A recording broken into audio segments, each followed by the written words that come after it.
আজকে বানাতে চলেছি গাটি কচুর রেসিপি।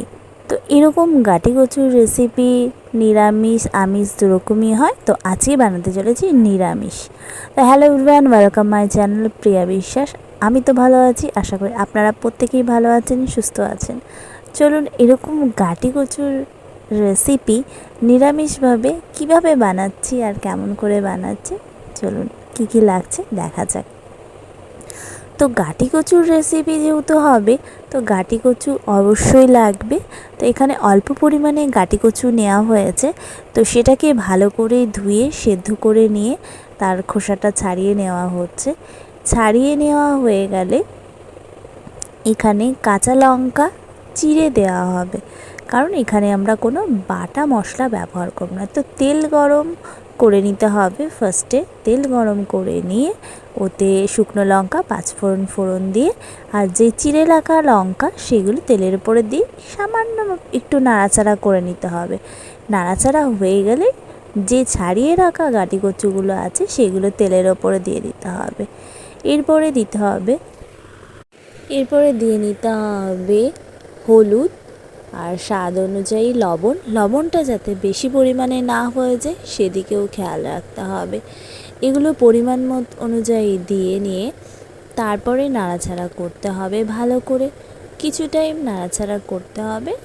নাড়াচাড়া করে নিয়ে একটু কষানো হয়ে যাবে, তারপরে জল দিয়ে দিতে হবে। যেহেতু এখানে আগে থেকেই সিদ্ধ করে রাখা হয়েছে, তো জল এখানে বেশি পরিমাণে লাগবে না, অল্প করে দিলেই হবে।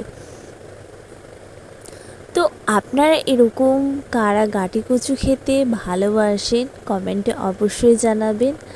আর এই গাটি কচু নিরামিষ ছাড়া আমিষ যেহেতু চিংড়ি মাছ দিয়ে হয় আর ইলিশ মাছ দিয়ে খেতে তো খুবই ভালো লাগে। তো আপনারা নেক্সট গাটি কচুর ভিডিও কী দিয়ে দেখতে চান অবশ্যই কমেন্ট করে জানাবেন। আর হ্যাঁ, যারা এখনও আমার চ্যানেলটিকে সাবস্ক্রাইব করেনি অবশ্যই সাবস্ক্রাইব করে রাখবেন। এরকম আরও নতুন রেসিপি নিয়ে চলে আসবো আপনাদের সঙ্গে শেয়ার করতে। তো আজকের রেসিপিটা আপনাদের কেমন লাগছে কমেন্টে অবশ্যই জানাবেন, আর ভালো লাগলে শেয়ার করবেন বন্ধুদের সাথে। আর যারা এখনও সাবস্ক্রাইব করে রাখেনি তারা অবশ্যই সাবস্ক্রাইব করবে, কারণ এরকম নতুন রেসিপি যখনই আপলোড হবে তখনই আপনাদের কাছে নোটিফিকেশানটা পৌঁছে যাবে। তো আজকে তো রেসিপি একদম কমপ্লিট, প্রায় এগুলো ফুটে উঠেছে। ফুটে উঠলে একটুখানি ঝোলটা কমে যাবে। তো আর মাখা মাখা হবে, যেহেতু কচুর তরকারি এখানে ঝোলের কোনো ব্যাপারই না, তো মাখা মাখা হবে। তো মাখা মাখা হয়ে গেলে একদম হয়ে যাবে আমাদের রেসিপি কমপ্লিট। আর ততক্ষণে রেসিপির সঙ্গে থাকবে।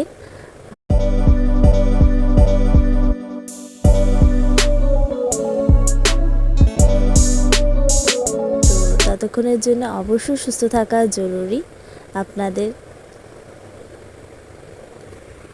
Thank you for watching. আবার দেখা হচ্ছে নেক্সট ভিডিওয়। সকলকে অনেক ধন্যবাদ। টাটা, বাই বাই। আবার দেখা হচ্ছে নেক্সট ভিডিওয়। ততক্ষণের জন্য সকলে সুস্থ থাকবেন, ভালো থাকবেন। সকলকে অনেক ধন্যবাদ ভিডিওটার সাথে থাকার জন্য। আবার দেখা হচ্ছে নেক্সট ভিডিও। আজকের ভিডিওটা কেমন লাগলো কমেন্টে অবশ্যই জানাবে, আর ভালো লাগলে লাইক অ্যান্ড সাবস্ক্রাইব অবশ্যই করবেন।